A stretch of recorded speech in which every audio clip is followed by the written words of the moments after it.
Bonjour à tous et bienvenue à ce workshop destiné à introduire Python, un langage de programmation très connu.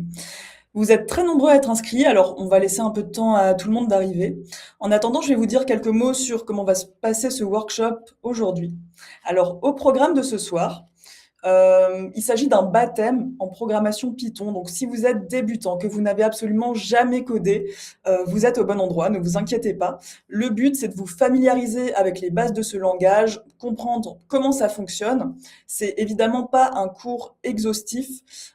Évidemment, en 1 heure, on ne peut pas apprendre à coder dans un langage informatique. Mais l'idée, c'est de vous mettre le pied à l'étrier, de démystifier les choses, de vous montrer que tout le monde peut se mettre à Python.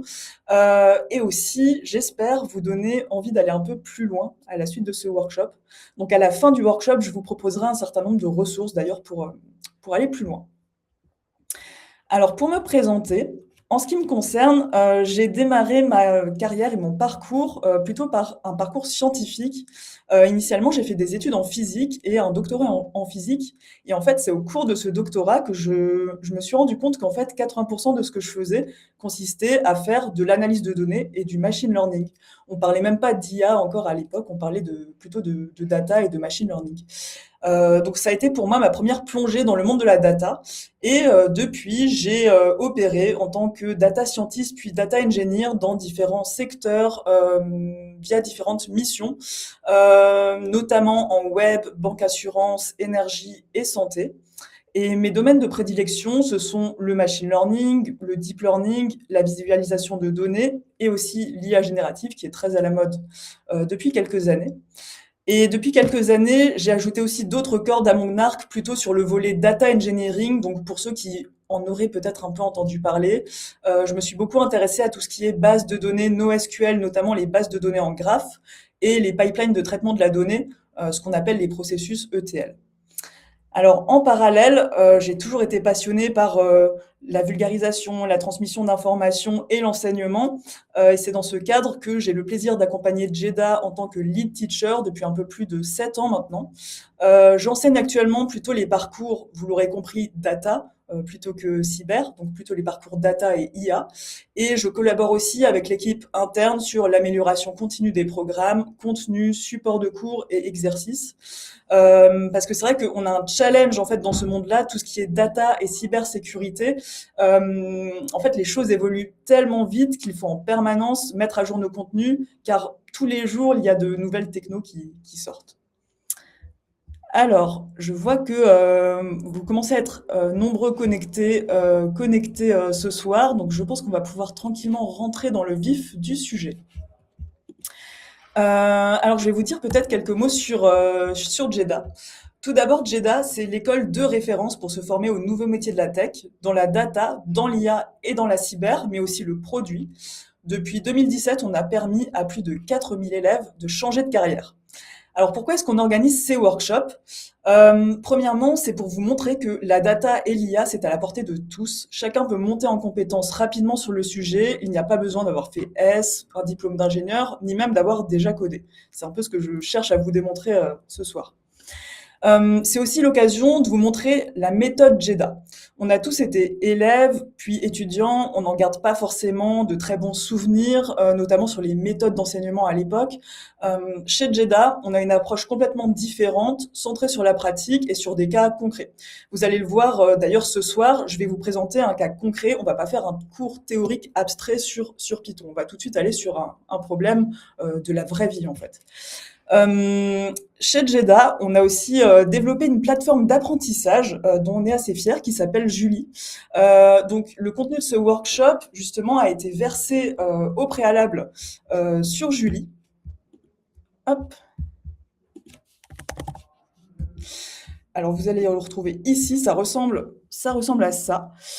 Et alors, c'est un peu l'occasion pour moi de vous montrer justement à quoi ressemblent les cours sur cette plateforme. En fait, c'est pas comme je le disais, hein, de toute façon, on est très centré sur la pratique. Donc, dans une journée de cours chez Jedan, vous n'allez pas du tout être juste face à des diapos, des slides ou face à un PDF avec un support de cours indigeste. En fait, vous allez typiquement avoir ce qu'on a aujourd'hui pour le workshop de ce soir, c'est-à-dire un certain nombre d'éléments de cours. Ça, c'est des vrais supports de cours sur lesquels le prof, notamment le matin, va s'appuyer pour ses explications de cours. Mais très rapidement, en fait, vous allez passer sur des exercices qui sont aussi intégrés dans Julie, où en fait, on va vous donner l'énoncé de l'exercice, on va vous permettre de tester par vous-même, de résoudre cet exercice, et vous aurez directement aussi accès à la correction sur la plateforme. En plus de tout ça, ce qui est très apprécié de nos élèves, c'est la fonctionnalité des quiz. Vous avez pour chaque élément de cours, pour chaque notion, un quiz qui vous permet de tester vos connaissances. Donc ici, justement, un quiz pour ce soir pour tester vos connaissances sur Python. Alors, pour les besoins de ce workshop, je vais pas forcément faire tout le cours sur Julie. On va passer assez rapidement sur une plateforme qui s'appelle Collaboratory, qui est développée par Google. Je vais vous montrer très rapidement pour y aller. Depuis Julie, si vous voulez y retourner, enfin, si vous voulez y aller directement depuis Julie, vous allez pouvoir cliquer sur ce lien ici. D'accord. Mais vous allez aussi, tiens, on va le faire tout de suite. Vous pouvez aussi directement taper dans votre barre de recherche collab.research.google.com et vous allez tomber sur une interface qui ressemble un petit peu à ça. Alors, ça ressemblera pas forcément exactement à ça si vous n'êtes pas connecté. Parce que comme je le disais, Collaboratory, c'est une plateforme développée par Google. C'est entièrement gratuit, hein, d'ailleurs, ne vous inquiétez pas, il n'y a aucun frais lié à ce qu'on va faire ce soir au cours de ce workshop. Et c'est développé par Google, et la seule condition, du coup, pour y accéder, c'est d'avoir un compte Google. Donc, comme vous pouvez le voir ici, moi, je suis déjà connectée avec mon propre compte. Donc, pour pouvoir suivre ce workshop, il va falloir, pareil, que vous vous connectiez via votre compte. Et une fois que c'est fait, quand vous vous rendrez sur cette URL, collab.research.google.com, ça ressemblera à ça. Alors, là, en fait, en l'occurrence, on tombe sur un tutoriel officiel de Google sur comment utiliser Colab. Nous, ça va pas nous intéresser pour aujourd'hui. Ceci étant dit, c'est un très bon tuto pour prendre en main cette plateforme, donc n'hésitez pas à y revenir plus tard. Mais nous, ce qui va nous intéresser, c'est de charger sur cette plateforme-là un de nos contenus du workshop. Alors, pour vous remontrer le lien d'ailleurs avec Julie, en fait, sur Julie, tous les supports de cours, vous pouvez les télécharger ici via un onglet ressources et en cliquant simplement sur cette petite icône. Et je vais en profiter pour vous faire remarquer qu'en fait, le fichier qui contient le support de cours porte l'extension .ipynb. ipynb, c'est un format particulier qui s'appelle Jupyter Notebook. Je vais y revenir juste après. Une fois que le fichier, le support de cours, en l'occurrence le support de notre workshop de ce soir est téléchargé, vous allez pouvoir l'importer directement dans Colab. Donc je retourne ici sur Colab et ça va se faire de cette manière-là. Vous pouvez faire Fichier, importer le notebook et simplement ici, aller glisser-déposer votre fichier. Hop, par exemple, celui que je viens de télécharger ici. Là, il l'importe et hop, il l'ouvre. Et en fait, vous voyez d'ailleurs que je retombe exactement sur la même chose que ce qu'on avait sur Julie. En réalité, tous nos supports de cours sur Julie sont sur ce format-là qui est lisible par des plateformes type Collaboratory. Hop, alors moi, j'avais déjà préchargé le template de ce workshop ici. Et donc, on va basculer là-dessus. Et donc, on va rentrer dans le vif du sujet, à savoir ce qui nous intéresse aujourd'hui, une introduction à Python. Alors, déjà, c'est quoi Python? Python, c'est un langage de programmation, c'est-à-dire une syntaxe, un ensemble de mots-clés, qui vont me permettre de donner une suite d'instructions à la machine pour qu'elle exécute des tâches. Alors, de quel genre de tâches on parle? Évidemment, il y a des choses que Python ne peut pas faire pour l'instant. Par exemple, il peut pas faire le café, malheureusement. Pas encore, en tout cas. Mais tout ce que je peux vouloir numériser, automatiser, potentiellement, je vais pouvoir le coder en Python. Donc, c'est par exemple calculer, faire une opération sur des données, en fait, tout ce que vous pourriez imaginer, par exemple, faire avec Excel, analyser des données, créer des graphiques, prendre des décisions, créer des IA, ou encore même piloter un robot. Alors, l'idée, c'est que donc, ce langage Python, on va l'utiliser pour communiquer avec notre machine.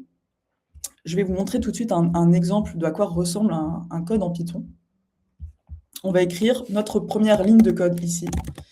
Pour l'instant, j'explique pas exactement ce que c'est, j'y reviendrai après. Hop, mais là, vous voyez, je viens d'écrire un code en Python que je suis en train de je viens de lancer une exécution et hop, la machine a interprété ce code et potentiellement me renvoie une réponse. Alors comment ça marche en coulisses, cette chose-là? En fait, concrètement, moi, j'utilise la syntaxe Python qui est un ensemble de mots-clés qui sont, vraiment prédéfinis. Par exemple, ici, print, c'est vraiment un mot-clé, c'est le nom d'une fonction prédéfinie en Python. Ça marcherait pas si j'écrivais print E comme ça, par exemple. Là, il comprendrait pas, vous voyez? Il me met erreur, il comprend pas. Donc, j'ai un certain nombre d'instructions, de mots-clés qui sont prédéfinis, qui font partie du vocabulaire Python et ils correspondent à des instructions spécifiques pour la machine. Donc moi, je vais vouloir donner une suite d'instructions à la machine, je vais du coup coder en Python et en fait, pour que ça fonctionne, ça, il faut qu'il y ait quelqu'un, quelque chose entre moi et la machine. Pourquoi? Parce que vous voyez, moi, mon langage, c'est finalement du langage littéral, avec des mots qui correspondent à des mots en anglais ou en français. Par exemple, print, ça veut dire quelque chose pour moi, mais en réalité, la machine, elle n'est pas capable de comprendre print. Une machine, son langage à elle, c'est ce qu'on appelle le binaire, c'est les 0 et les 1. Donc en fait, il faut qu'il y ait un espèce de traducteur qui soit capable de prendre cette instruction en Python, de l'interpréter et de le traduire en suite d'opérations que le processeur de ma machine va être capable de comprendre et d'exécuter. Alors ce fameux traducteur, il a un nom, on l'appelle l'interpréteur Python. Et donc en réalité, ce qu'il se passe, c'est que quand j'écris mon code et que j'appuie sur la petite flèche ici, en réalité, ce qui s'est passé, c'est que l'interpréteur Python a lu cette instruction, l'a traduit en langage intelligible pour le processeur, a envoyé l'instruction correspondante au processeur, le processeur a tourné, a exécuté la tâche et m'a potentiellement renvoyé un résultat. Voilà ce qui se passe en coulisses. Alors, comment tout ça fonctionne? Et là, c'est peut-être le moment de remarquer que je ne vous ai à aucun moment fait installer quoi que ce soit sur vos machines. En fait, c'est tout l'intérêt d'une plateforme comme Google Collaboratory. Collaboratory, qu'est-ce que c'est? C'est ce qu'on appelle un IDE. IDE, c'est un Integrated Development Environment. D'ailleurs, au passage, je suis désolée, en code et en data, en IA, on utilise énormément d'anglicismes. J'essaye de franciser le plus de choses possible, mais c'est vrai qu'il y a des anglicismes quand on travaille en code et en IA. Il faut vraiment s'attendre à parler un petit peu d'anglais. On parle un petit peu anglais entre nous. Et donc, Integrated Development Environment, qu'est-ce que ça veut dire? En fait, ça fait référence à un environnement qui contient tout ce qu'il faut pour qu'un développeur puisse travailler. Alors, pour qu'un développeur puisse travailler, il a besoin de 3 choses. Il a besoin d'un éditeur de code, c'est-à-dire un endroit où je peux écrire du code. C'est un peu comme Word est un éditeur de texte. Ici, j'ai besoin d'un éditeur de code. Pourquoi j'ai besoin d'un éditeur de code? Entre autres parce que je vais avoir un certain nombre de fonctionnalités qui vont m'aider à bien coder, à y voir clair dans mon code, à faciliter le débugage, etc., etc. Notamment la coloration syntaxique. Là, c'est le moment de remarquer qu'en fait, tous les caractères dans mon code n'ont pas la même couleur. Par exemple, ici, bonjour a été mis en rouge. Pourquoi? Parce que Colab a repéré qu'il était entre guillemets et que du coup, ça correspond à une chaîne de caractères. Print est dans une couleur un petit peu marron parce qu'en fait, Colab sait qu'on travaille en Python et il a repéré que print est une instruction connue en Python qui correspond à une fonction et ainsi de suite, et ainsi de suite. Donc ça, c'est la coloration syntaxique, c'est primordial pour bien travailler quand on code. Donc j'ai besoin de cet éditeur de code avec ce genre de fonctionnalité.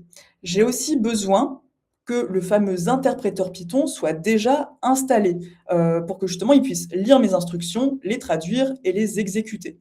L'intérêt de Colab, c'est que l'interpréteur Python sur cette plateforme est déjà installé. À aucun moment, je vous ai demandé de faire une installation. Donc ça, c'est super pratique. Ça nous permet de commencer à travailler tout de suite sans se soucier d'installation de Python et de son interpréteur sur nos machines.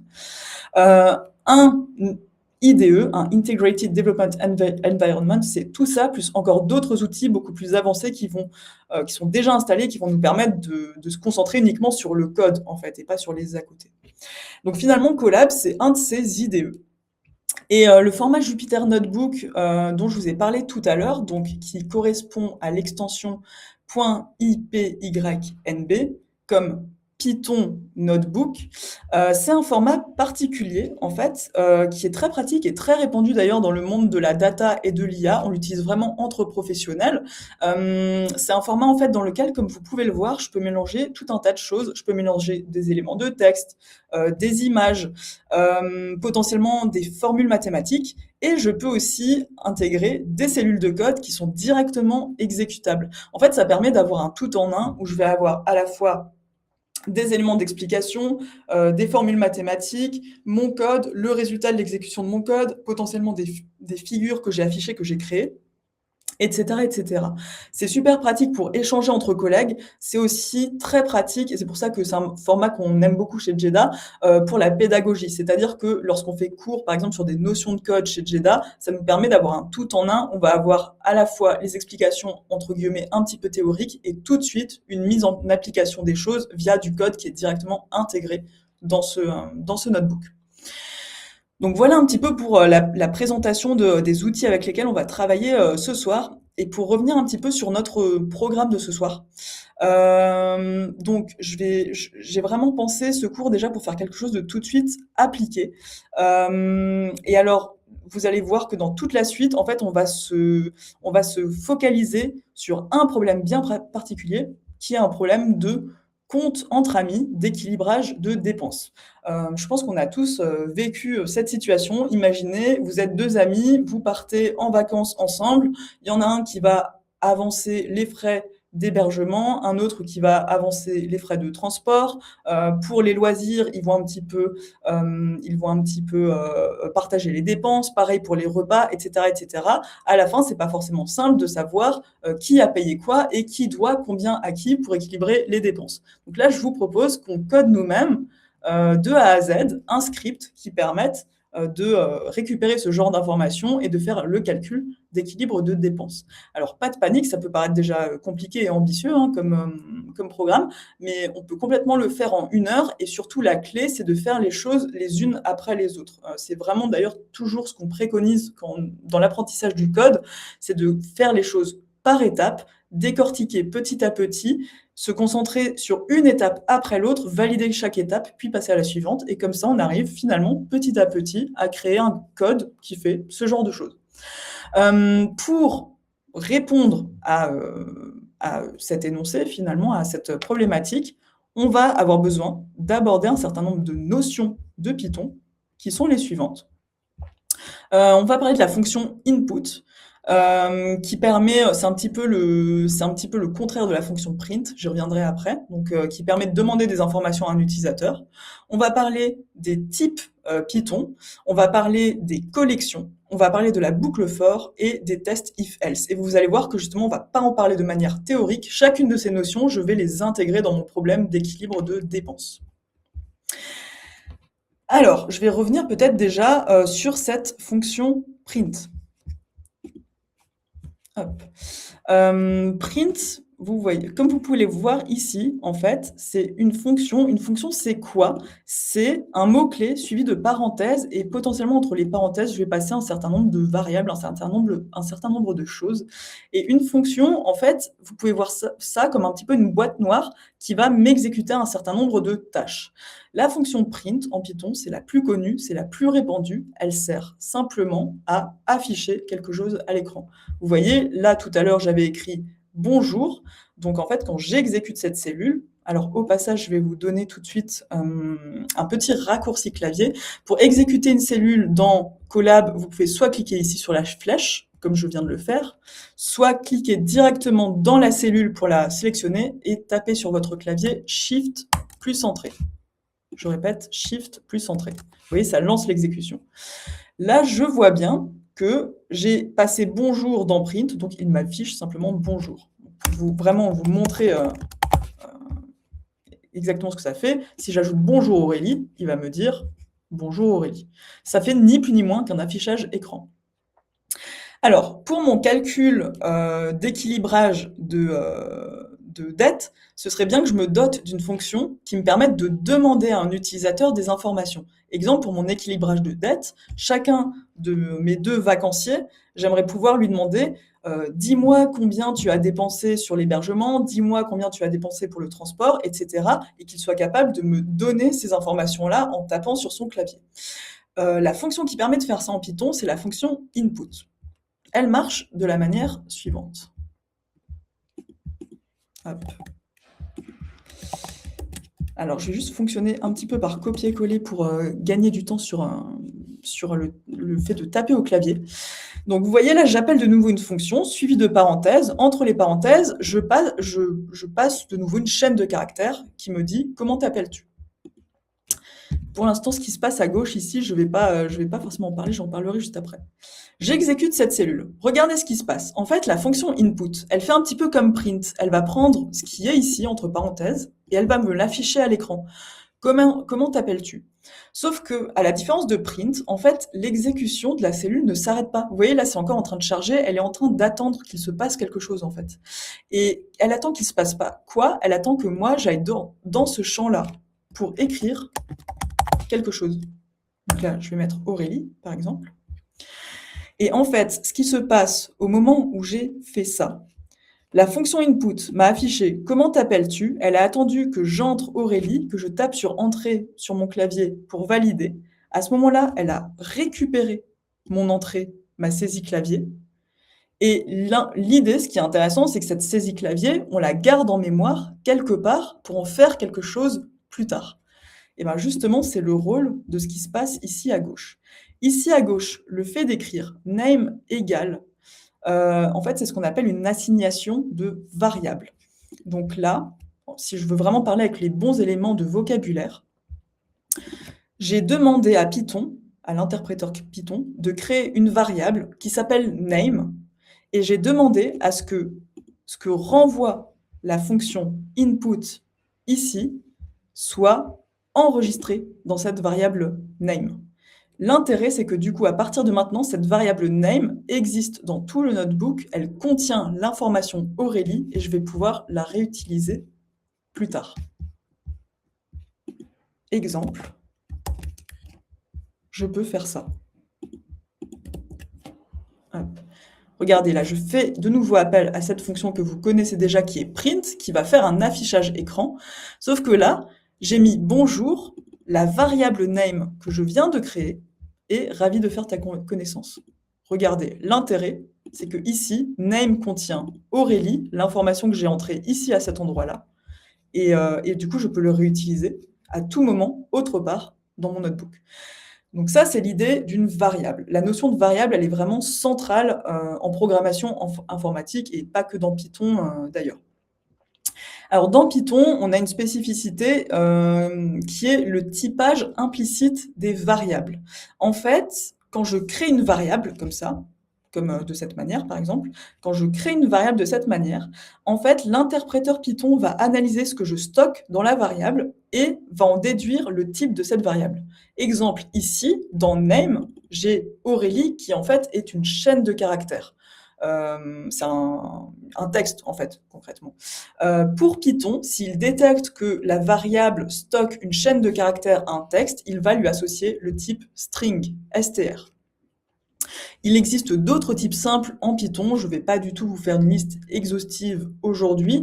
Ce dont on aura besoin pour ce workshop sont le type int qui correspond à un nombre entier et le type float qui correspond à un nombre à virgule.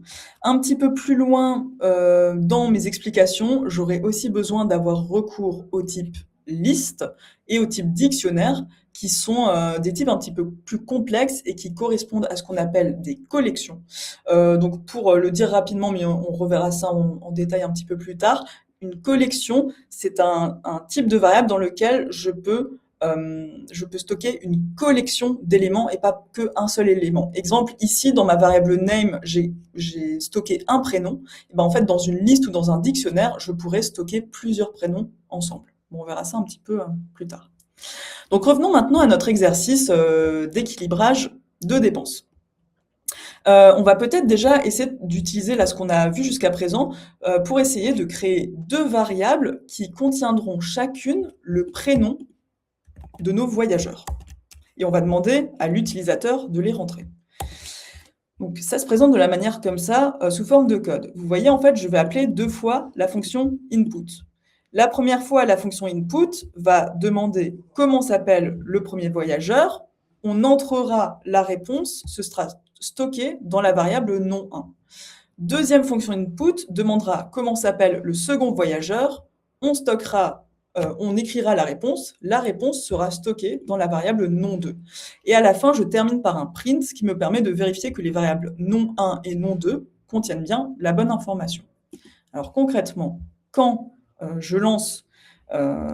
j'exécute cette cellule, voilà comment ça se présente. On me demande comment s'appelle le premier voyageur, admettons qu'il s'appelle Alice. Et puis comment s'appelle le second voyageur, admettons qu'il s'appelle Bob. Hop, et je vois que là, ça a bien marché, mon assignation de variable a bien marché, puisqu'il est capable de me renvoyer « Bonjour, Alice et Bob, je vais vous aider à équilibrer vos dépenses ». Ok, donc là, on a l'information sur comment s'appellent les deux voyageurs. Maintenant, la prochaine information à stocker, ça va probablement être l'information des différents postes de dépenses. Comme je le disais tout à l'heure, peut-être qu'Alice a dépensé un peu plus que Bob sur l'hébergement, peut-être que Bob a pris en charge le transport, et ainsi de suite. Donc j'ai besoin en fait d'avoir la liste de ces différents postes de dépenses pour les distinguer. Donc c'est là où entre en jeu le type liste que j'ai mentionné tout à l'heure, qui est un type qui permet de stocker une collection d'éléments, pas un seul élément, mais une collection. Et ça s'écrit en termes de code de la façon suivante. Là, on reconnaît une assignation de variables. Donc, je suis en train de créer une variable qui s'appelle poste-dépense. Et dans cette variable, je vais vouloir stocker quoi? Je vais vouloir stocker une liste avec un certain nombre de chaînes de caractères. Alors, les crochets ici sont très, très importants en Python. Dès que vous voyez comme ça des éléments séparés par des virgules entre crochets, en fait, c'est une liste. C'est comme ça que l'interpréteur reconnaît que je suis en train de créer une liste et pas autre chose. Ce sont ces crochets et pas des parenthèses, par exemple. C'est vraiment, vraiment important. Et donc, ici, je crée une liste avec 1, 2, 3, 4 éléments qui correspondent à chacun des postes de dépenses. Vous voyez aussi qu'à tout moment, je peux réutiliser cette fonction print pour vérifier que ça a marché, que ma variable a été assignée correctement. J'en profite aussi pour vous montrer une autre fonction qui est très pratique en Python, qui est la fonction type, comme ça. En fait, dès que vous avez créé une variable d'une manière ou d'une autre, à tout moment, vous pouvez la passer dans la fonction type et l'interpréteur Python vous renverra son type. Et vous voyez, ici, ça a fonctionné comme je m'attendais, parce que ici, j'ai créé des crochets. Il a bien reconnu que poste dépense est en fait une liste. Alors, vous voyez, une liste est une collection de plusieurs éléments et je vais pouvoir accéder à chaque élément de la liste en faisant référence à leur index. Alors, qu'est-ce que c'est l'index? C'est le numéro de l'emplacement de l'élément dans la liste. Attention, il y a une subtilité. En Python, l'indexation commence à 0. Sous-entendu, ici, le premier élément qui est le transport correspondra à 0, l'hébergement correspondra à 1, et ainsi de suite. Et une fois que j'ai compris ça, il est très simple d'accéder à chacun des éléments. Ça se fait comme ça. On va faire le nom de la liste, poste de dépenses, et entre crochets, on passe l'index. Donc si vous avez suivi mon explication, poste dépenses entre crochets 0 devrait me renvoyer le transport. On va voir si ça fonctionne. Ça fonctionne. De la même manière, si je vais chercher, par exemple, au lieu de l'index 0, l'index 2, hop, il me renvoie bien la nourriture 0, 1, 2, c'est tout bon. Alors, ça, c'est un premier élément de collection. La liste, vous voyez, c'est en fait une collection ordonnée. Ça me permet de stocker un certain nombre d'éléments que je mets ensemble dans une liste et ensuite je peux faire référence à ces éléments par rapport à leur numéro de position, à leur emplacement dans la liste. En Python, on a un autre type de collection qui est très utilisé, qui est le type dict, le type dictionnaire. Hop. Alors là, dans le cas de notre problème d'équilibre de dépenses, le dictionnaire, il va avoir une utilité vraiment intéressante, c'est qu'en fait, là, c'est déjà bien d'avoir listé les différents postes de dépenses, mais en réalité, ce que j'aimerais pouvoir faire, c'est que j'aimerais pouvoir, par exemple, pour Alice, lister à chaque fois un couple clé-valeur. J'aimerais à chaque fois pouvoir lister, eh bien, pour le transport, elle a dépensé 100. Pour l'hébergement, elle a dépensé 50. Pour la nourriture, elle a dépensé 200, et ainsi de suite, et ainsi de suite. En fait, le dictionnaire, ça correspond exactement à ce besoin de stocker des valeurs en face d'une clé. Et la syntaxe va être la suivante. Donc là, pareil, je vais fonctionner par copier-coller pour gagner un peu de temps. Là, on reconnaît encore une fois une assignation de variables. Je crée une variable dépense 1 dans laquelle je vais stocker quelque chose, et ce quelque chose-là, c'est tout ça maintenant. Et regardez, là, contrairement à tout à l'heure, j'utilise pas des crochets, j'utilise des accolades. L'accolade, c'est vraiment le signe différenciateur d'un dictionnaire. Parce que je mets des accolades, l'interpréteur Python va comprendre que je suis en train de travailler avec un dictionnaire et pas avec une liste. Et donc, comme je le disais à l'instant, l'intérêt d'un dictionnaire, c'est que plutôt que stocker juste des éléments les uns après les autres, en fait, je vais pouvoir à chaque fois stocker des couples clés-valeurs. Et regardez, la syntaxe est la suivante. Je vais toujours avoir la clé, qui est en fait une chaîne de caractères entre guillemets, un double point suivi d'une valeur à stocker à cette clé. Ensuite, j'ai une virgule pour séparer les choses. Et pareil, de nouveau, une clé, double point, la valeur à stocker.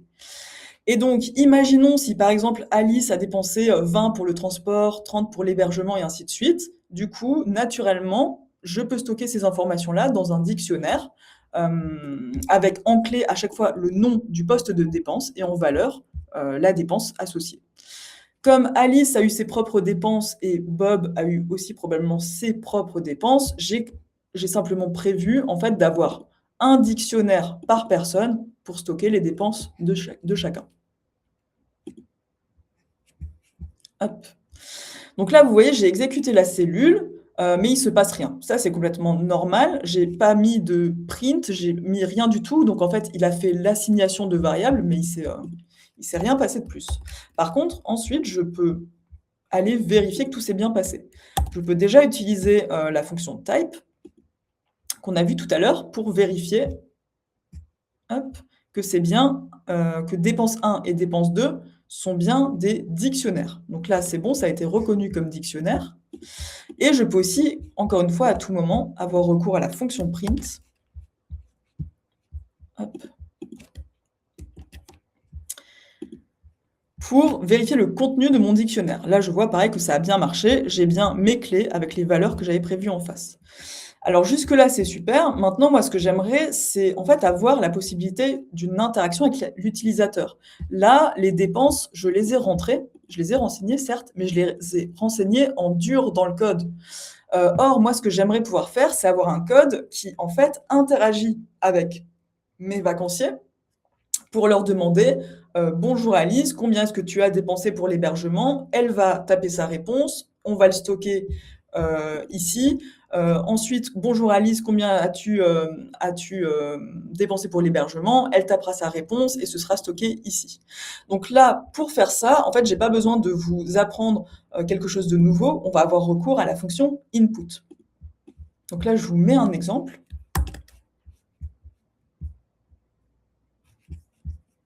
Hop, il faut que j'avance un petit peu. Donc juste à titre d'exemple pour vérifier que tout marche bien, ça j'expliquerai après là ce int. Pour vérifier que tout marche bien, j'utilise la fonction input une fois et je demande par exemple quel montant le voyageur 2 a-t-il dépensé pour l'hébergement. Et regardez l'assignation de variables. Ce que je prévois de faire, c'est que quand l'utilisateur va rentrer ce montant en faisant sa saisie clavier, je prévois que ce montant-là soit stocké où? Dans le dictionnaire dépense 2, au niveau de la clé l'hébergement. Regardez, je vous remontre juste au-dessus à quoi ressemble dépense 2 pour qu'on l'ait bien en tête. Hop. Mon dictionnaire dépense 2, j'ai 4 clés dedans, le transport, l'hébergement, la nourriture, les loisirs. Et là, je suis dans cette cellule en train de prévoir que ce qui sera saisi par l'utilisateur ira écraser la valeur dans le dictionnaire dépense 2 au niveau de la clé l'hébergement. Sous-entendu, là, normalement, ce 70 va être écrasé par cette action. Donc, on va exécuter la cellule tout de suite pour vérifier que ça fonctionne. Donc, il me demande quel montant le voyageur 2 a-t-il dépensé pour l'hébergement. On va dire par exemple 50. Et voyez, vous voyez, je fais un print de dépense 2. Je vois que ça a bien marché. Au niveau de la clé l'hébergement, j'ai bien mon 70 qui était ici, qui a été remplacé par un 50. Alors encore une fois, en code, le diable est dans les détails. Là, mon code fonctionne en réalité, mais si je voulais être vraiment très propre, notamment pour m'éviter des problèmes à l'avenir, je vais devoir rajouter une petite fonction que je vous ai pas montrée jusqu'à présent, que j'avais d'ailleurs effacée de mon code, qui est la fonction int. Vous voyez en fait tout ce qui vient de input, je le rentre dans la fonction int. Int, comme son nom l'indique, ça fait référence au type int, au type entier, donc qui correspond à des nombres entiers. En fait, quand je fais int ici, ça me permet d'enlever les guillemets là. Pourquoi? Parce que mon input, j'ai rentré du texte qui a été interprété comme de la chaîne de caractères. Du coup, l'interpréteur Python s'est dit ah ben c'est une chaîne de caractères, c'est un type string, et du coup il a mis des guillemets ici. Vous voyez, c'est pas propre, c'est pas joli. Ici j'en avais pas, ici non plus, et ainsi de suite. Donc pour transformer cette chaîne de caractères en nombre entier et que ce soit interprété correctement par l'interpréteur, je rajoute ce int. Donc là, je recommence. Ah, c'est bon, là on est propre, j'ai bien ce 50 maintenant qui est interprété comme un nombre entier et plus comme une chaîne de caractères. Alors là, on commence à avancer et en fait, finalement, vous commencez peut-être à entrevoir ce qu'il faudrait qu'on puisse faire. Ce que je voudrais pouvoir faire, en fait, c'est que si je reprends ma liste des postes de dépenses que j'ai créé ici, en fait, pour chaque poste de dépense, j'ai envie de faire tout le temps la même chose. Utiliser la fonction input pour demander à Alice combien as-tu dépensé pour ce poste. Utiliser la fonction input, pareil pour Bob, pour lui demander et toi, combien as-tu dépensé pour ce poste. Stocker ces informations-là dans les dictionnaires correspondants qui sont dépenses 1 et dépenses 2. Si je fais ça, en fait, j'automatise le fait de demander toutes les dépenses par poste à chaque utilisateur. Alors en réalité, avec ce que je vous ai montré jusqu'à présent, vous sauriez déjà le faire. On pourrait se dire bon bah en fait là ça marche pour une personne pour un poste d'hébergement. Du coup, j'ai qu'à faire un copier-coller de ça X fois, autant de fois qu'il y a de personnes et de postes de dépenses. Et je pourrais comme ça mettre à jour mon dictionnaire. Alors ça, c'est pas très propre. En programmation, on a un principe qui s'appelle DRY, qui veut dire Don't Repeat Yourself. On évite à tout prix de faire des copier-coller de lignes de code qui se ressemblent. Pourquoi? Parce que pour la lisibilité du code, pour la maintenabilité, pour sa robustesse, c'est jamais bien de faire des copier-coller de blocs de code. Mais en fait, on n'a pas besoin de faire de copier-coller parce que pour ce qu'on cherche à faire, c'est-à-dire pour chaque poste répéter la même opération, en fait, il y a une fonctionnalité dans Python qui permet exactement de faire ça, c'est la boucle for. Donc la boucle for, c'est une instruction Python qui permet de dire voilà une liste. Donc en l'occurrence, je vais peut-être d'ailleurs remettre la liste sous les yeux qui s'appelait poste dépenses.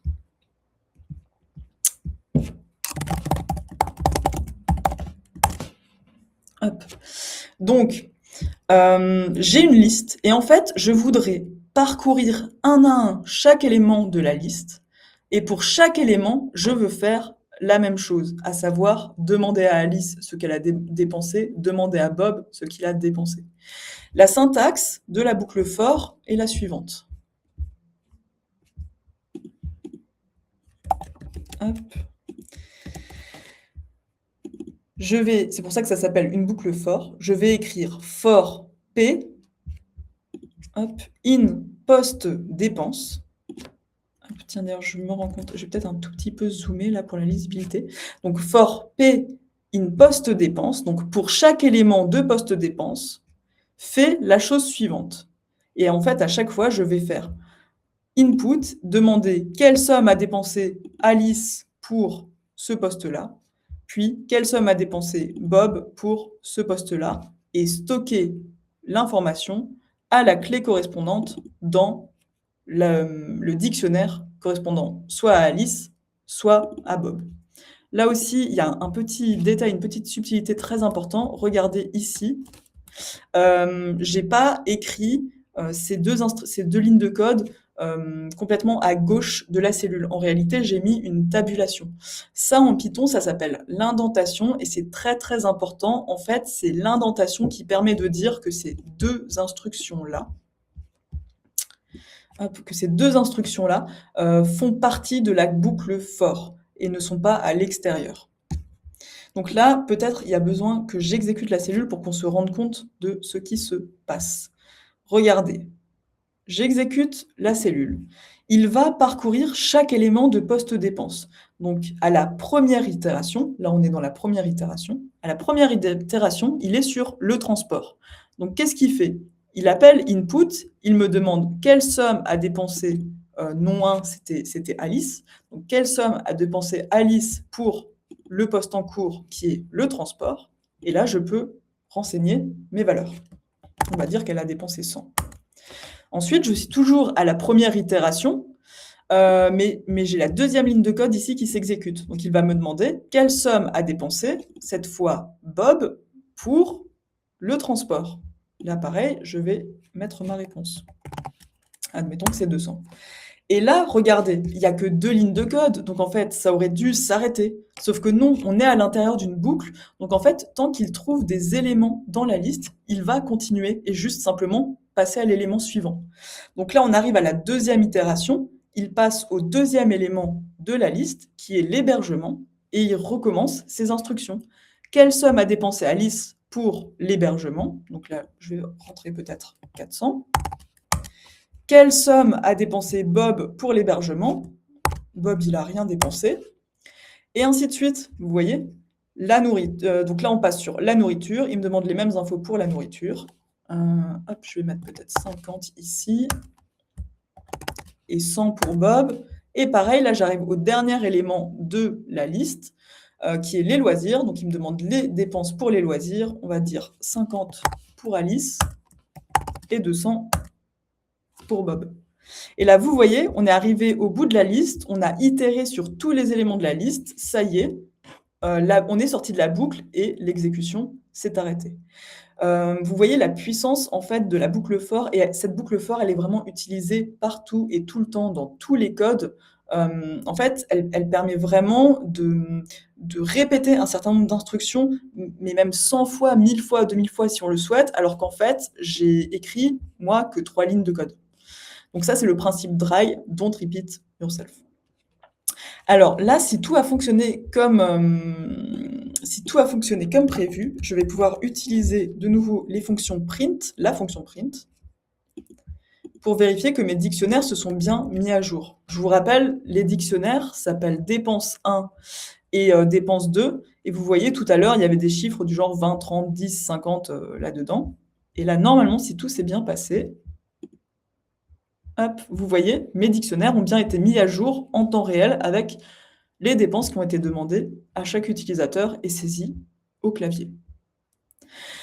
Alors, en fait, à ce stade,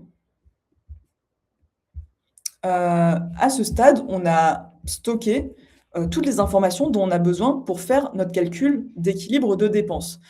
Pourquoi? Parce que si je résume, je sais comment s'appellent les utilisateurs, Alice et Bob, je connais tous les postes de dépenses, transport, hébergement, nourriture, loisirs, et les utilisateurs ont même pu saisir quelles dépenses ils ont fait pour chaque poste. Donc là, concrètement, il me reste à écrire le code qui permet d'équilibrer les dépenses.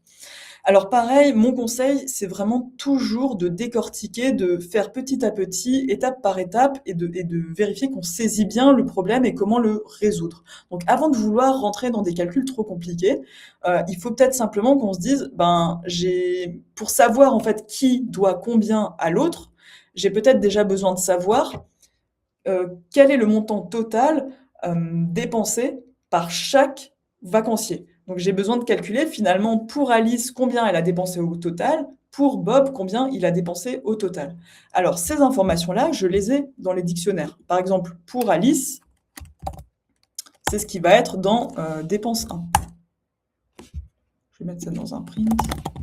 Vous voyez, en fait, ce dont j'ai besoin, c'est que j'ai besoin pour Alice et puis ensuite pour Bob, pareil, de faire la somme 100 plus 400 plus 50 plus 50. Alors l'idée là, c'est justement de ne pas le faire à la main, de ne pas sortir ma calculatrice, mais que le code l'automatise pour moi.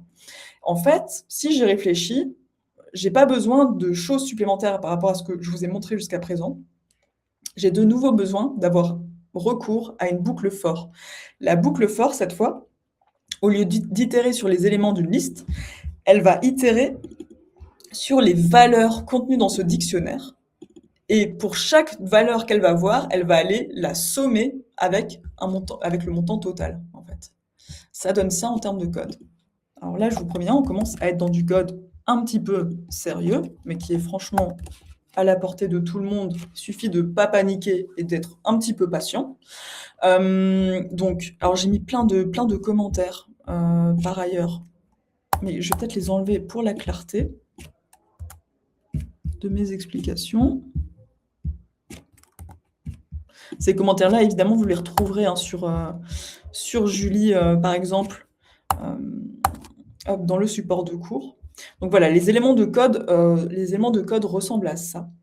Donc vous voyez, j'ai besoin de calculer le total des dépenses pour Alice. Donc je vais créer une variable total dépense 1 dans laquelle je prévois de stocker le total de ses dépenses. Je dis au départ, Alice, elle a dépensé 0. Donc au départ, je mets 0 comme valeur dans cette variable-là. Et ensuite, je vais aller itérer sur les valeurs stockées dans dépense 1. Pareil, pour la lisibilité, je vais juste nous remettre sous les yeux à quoi ressemble dépense 1. Donc quand j'écris cette fois, de nouveau, boucle for d in dépense 1.values, en fait, je suis en train de dire dépense 1 est un dictionnaire, je le vois ici, hein, toujours j'ai des accolades, donc avec des clés et des valeurs. Le point values me permet de dire, en fait, je vais vouloir itérer sur les valeurs stockées dans ce dictionnaire. Donc à chaque itération 1, le D ici vaudra 100, itération 2, il vaudra 400, et ainsi de suite. Et donc je dis, je boucle, j'itère sur chacune de ces valeurs, et dès que je rencontre une valeur, je prends cette variable et je la somme avec la valeur. Donc concrètement, cette boucle-là, qu'est-ce qu'elle fait? Au début, total dépense est égal à 0.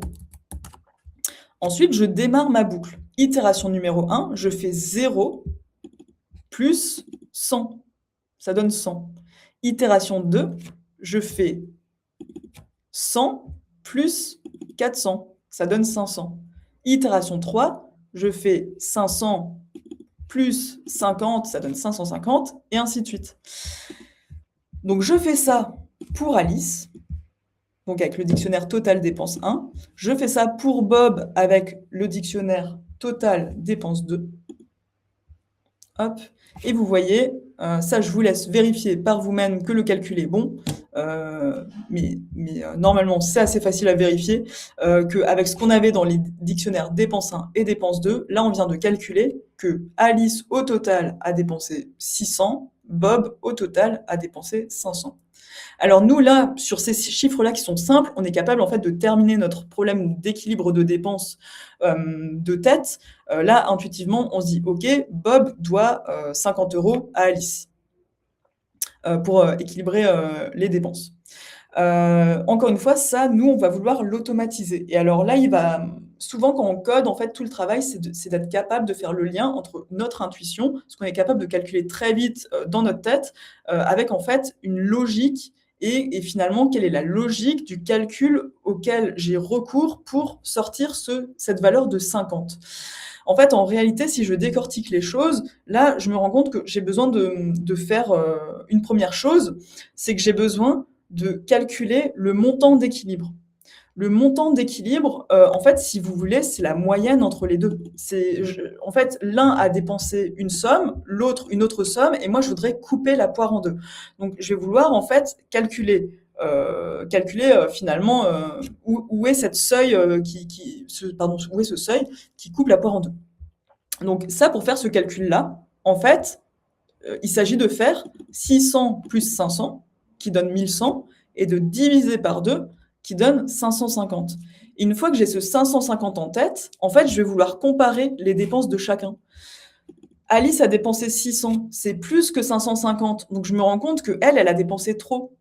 Au contraire, Bob, il a dépensé 500, c'est moins que 550, donc lui, il n'a pas dépensé assez. Et c'est comme ça, en fait, qu'on finit par conclure que Alice a dépensé 50 en trop, Bob 50 en moins, et finalement, Bob doit 50 € à Alice. Alors là, toutes les explications que j'ai faites à l'oral, on va les faire en réalité en code. Et ça donne déjà cette chose-là pour le calcul de l'équilibre. Alors là, vous voyez, Python, on peut l'utiliser vraiment comme une calculette, hein, ça, il n'y a pas de souci avec ça. Donc, je prends les dépenses d'Alice, les dépenses de Bob, je somme les deux, ça me donne le montant total. Et mon calcul d'équilibre, c'est ce que j'ai dit tout à l'heure, on va prendre le total et on le divise par 2. Hop. Vous voyez, on retrouve bien ce fameux chiffre de 550. Hop. Et du coup, là, il me reste à faire cette comparaison. Donc, j'avais dit que je voulais comparer quoi? Que je voulais comparer ce qu'a dépensé Alice à 550. Et si elle est au-dessus, ça veut dire qu'elle ne doit pas d'argent. Et je veux aussi comparer les dépenses de Bob à cette valeur de 550. Et si Bob est en dessous, ça veut dire qu'il doit de l'argent à Alice. Et donc, en fait, là, je vais avoir recours à une dernière chose que je voulais vous montrer au cours de ce workshop, qui est la notion de test. En fait, le fait de comparer une variable à une valeur et de prévoir une suite d'instructions en fonction du résultat, c'est justement à ça que sert un test if-else. Donc là, un exemple vaut 1000 mots. Je vais vous donner tout de suite le bout de code et l'expliquer tout de suite. Regardez ce que je fais. Je prends les dépenses faites par Alice et je compare, est-ce qu'elles sont inférieures à mes 550 €? Et si oui, alors je vais dire que Alice doit à Bob la différence. Et sinon, alors c'est l'autre voyageur qui lui doit la différence. Hop. Et donc là, on va exécuter et analyser ce qui se passe. Donc, je vais peut-être remettre toutes les variables au-dessus, pour qu'on les ait bien en tête. Donc, j'ai déjà les dépenses d'Alice. Donc, les dépenses d'Alice, c'était total dépenses 1.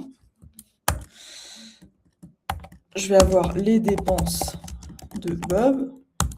Celle-là, c'est total dépenses 2. Et je vais me mettre mon équilibre. Donc, équilibre dépenses.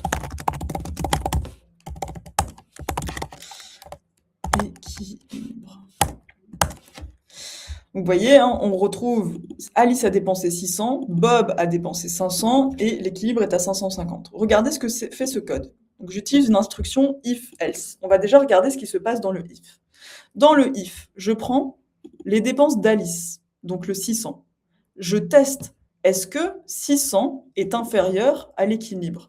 Est-ce que 600 est inférieur à 550? Bah ça, c'est pas vrai. 600 n'est pas inférieur à 550. Donc en fait, comme ce test, si vous voulez, cette comparaison n'est pas vraie, il ne va pas exécuter ce qui est là. Ce qui est là n'est exécuté que si ça, c'est vrai. Or là, dans notre exemple, c'est faux.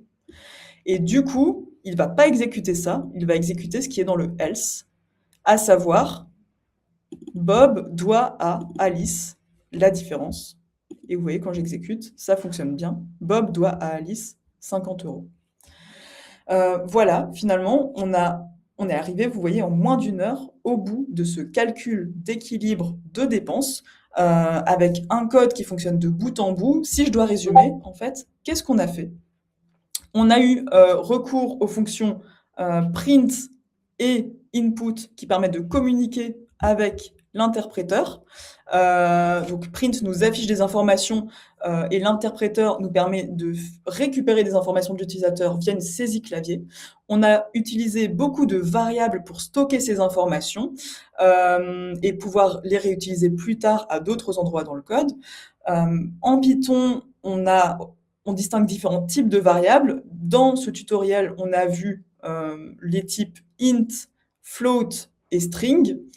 Float, d'ailleurs, c'était un petit peu implicite, mais vous voyez ici, à la fin, mon équilibre de dépenses, c'est un nombre à virgule. Pourquoi? Parce que peut-être que Bob aurait pu devoir 5,5 euros à Alice, par exemple. Donc ça, c'est un type float. On a vu les collections qui permettent de stocker finalement des types plus complexes, donc soit sous forme de liste, soit sous forme de dictionnaire avec des clés valeurs. Rappelez-vous bien de la fonction type qui, à tout moment, si vous avez un doute, vous permet de connaître le type d'une variable. Et on a vu à la fin deux éléments qui sont extrêmement importants quand on fait de la programmation, qui sont la boucle for, qui permet d'itérer sur différents éléments d'une collection pour répéter des opérations sur chaque élément. Et à la fin, on a utilisé un test if-else qui permettent de changer les opérations à effectuer en fonction du résultat d'un test, donc par exemple d'une comparaison de deux variables. Bravo à tous si vous êtes arrivés à suivre tout ce workshop. Au bout de ce workshop, on a été un petit peu vite, hein, et c'est d'ailleurs même un petit peu ambitieux de voir ça en une heure, mais j'espère en tout cas que ça vous a donné un bon premier aperçu de ce qu'on peut faire avec un code Python. Et si vous voulez aller plus loin, j'espère vraiment surtout vous avoir donné envie d'aller plus loin. Si vous voulez aller plus loin, on a plein de ressources disponibles gratuitement avec Python pour continuer à se former sur Internet. Donc ici, je vous en ai suggéré un certain nombre, notamment vous avez les bases de Python, un super tutoriel par Google. Vous avez une plateforme que j'aime beaucoup qui est Codecademy, qui permet de faire un petit peu comme chez nous de l'apprentissage par la pratique. Pour devenir un vrai pro du code, et alors ça c'est même les pros, les développeurs et les data scientists utilisent cette plateforme-là pour se former et se préparer aux entretiens techniques. Vous avez la plateforme Coding Game qui est très, très appréciée. En fait, vous allez vraiment apprendre en vous heurtant à des challenges de code. Donc super aussi pour aller sur des choses plus avancées. Et puis bien évidemment, comme je l'avais dit au début de ce workshop, vous pourrez retrouver ce cours sur notre plateforme Julie. Donc sur Julie, vous trouverez à la fois les contenus de cours qui m'ont servi de support pour ce workshop, mais plus de choses encore, notamment un exercice où globalement on vous demande de recoder l'intégralité du script d'équilibre de dépenses, mais cette fois en un bloc. Donc ça vous permet de tester que vous avez bien compris le fonctionnement et le principe des choses. Vous avez aussi accès, n'hésitez pas à le faire, à un petit quiz sur les bases de Python pour vérifier vos acquis de connaissances au cours de ce workshop.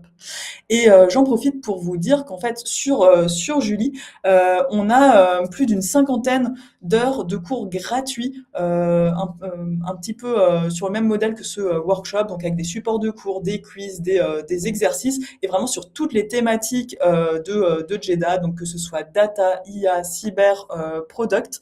N'hésitez vraiment pas à y aller. Ce sont des cours vraiment intégralement gratuits. Il faut juste s'inscrire sur la plateforme et vous pouvez accéder à tous ces éléments.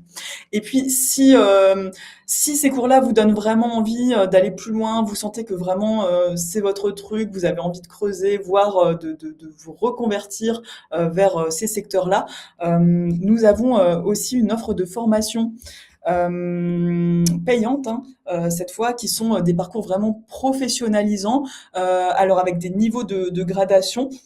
Si, par exemple, tout ce qu'on a vu en Python aujourd'hui vous a plu, le Python, vous allez le retrouver, sur les thématiques notamment IA et data, avec, vous voyez sur les parcours IA et data, ça va vraiment du niveau débutant, il n'y a pas besoin d'avoir codé, au préalable. On est là pour, vous apprendre justement, donc ça va du niveau débutant jusqu'au niveau expert, avec potentiellement, à la clé, un vrai acquis de compétences professionnelles que vous pourrez faire valoir sur le marché de l'emploi. Et puis, si vous hésitez entre ces différents parcours, que vous savez pas exactement par où commencer, quel parcours est fait pour vous, n'hésitez pas aussi pour plus de renseignements à visiter notre site jeddah.co. Tous les jeudis à 18h, nous avons aussi des soirées portes ouvertes pour en savoir plus sur Jeddah et nos formations. Et n'hésitez vraiment pas à prendre rendez-vous avec un membre de notre équipe qui sera ravi de répondre à vos questions sur quelle formation est faite pour vous, comment financer votre projet de formation, comment constituer un dossier. Ils sont là pour vous accompagner. Voilà, ce sera tout pour ce soir. J'ai été ravie de partager avec vous ces connaissances et ce qu'on peut faire avec ce langage qui est Python. Et puis je vous dis, j'espère, à bientôt dans nos locaux.